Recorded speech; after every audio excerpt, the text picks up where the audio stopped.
Il semble que le roi Charles ait pris la décision de se séparer de sa chère propriété galloise, Lindley-Wormwood, dans le but de réduire les dépenses royales. Depuis son acquisition en 2007, Lindley-Wormwood, une ferme pittoresque près de Llandovery, dans le Carmarthenshire, a été un lieu spécial pour Charles et Camilla. Ils ont investi des efforts considérables pour rénover la propriété et en faire leur sanctuaire personnel. Cependant, toutes les bonnes choses ont une fin, et le roi a jugé nécessaire de laisser partir cette propriété maintenant que son fils, le prince William, a hérité du titre de prince de Galles. Il semble que le roi prévoit de passer moins de temps dans la région, ce qui signifie que Lindley-Wormwood risque de ne pas recevoir toute l'attention qu'elle mérite de Sa Majesté. Au lieu de laisser la propriété inoccupée et se recouvrir de poussière et de toiles d'araignée, le roi a décidé d'agir. Selon des sources proches de la famille royale, même si le roi tient toujours à cœur Lindley-Wormwood, il se rend compte qu'il ne pourra pas l'utiliser autant qu'auparavant. Il est donc temps de passer à autre chose et de se concentrer sur la gestion de ses nombreuses autres résidences. Gérer plusieurs propriétés n'est pas une tâche facile, surtout lorsque celles-ci portent des noms prestigieux tels que Highgrove, Birkehall, Clarence House, Sandringham et Balmoral, sans oublier les résidences officielles telles que Buckingham Palace et Windsor Castle. C'est là que les choses deviennent intéressantes. Il semblerait que le roi Charles et son équipe envisagent sérieusement d'ouvrir certaines de ces propriétés majestueuses au public.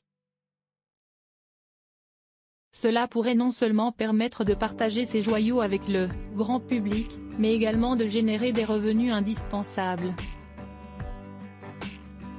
Depuis que le duché de Cornouailles a été transféré au prince William, le roi payait un loyer pour Lindley-Wormwood. Cependant, avec un bail qui expirera plus tard cet été, le roi a décidé qu'il était temps de dire adieu définitivement à cette propriété. Il est possible que Lindley-Wormwood soit potentiellement loué commercialement, offrant aux vacanciers et aux locataires à long terme un aperçu du style de vie royal. Et croyez-moi, cela vaut chaque centime. Alors, quelle sera la prochaine étape? Le roi établira-t-il une nouvelle résidence au pays de Galles? Il est peu probable que Charles fasse cela, car il préfère soutenir l'économie locale en séjournant dans des hôtels où qu'il aille. L'homme est en quelque sorte un plan de relance économique ambulant. Pour ceux qui souhaitent séjourner dans les maisons de vacances situées sur le domaine de Lindley-Wormwood,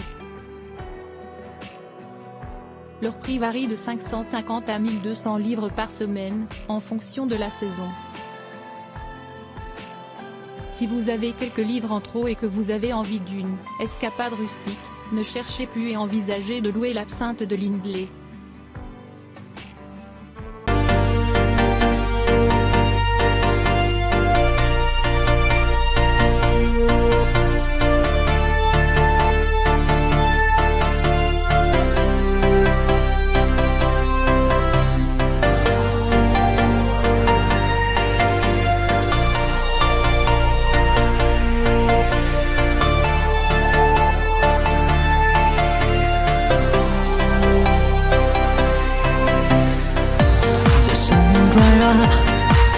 And so away, birds start to sing. With a days and night, here what on the air, we get very still.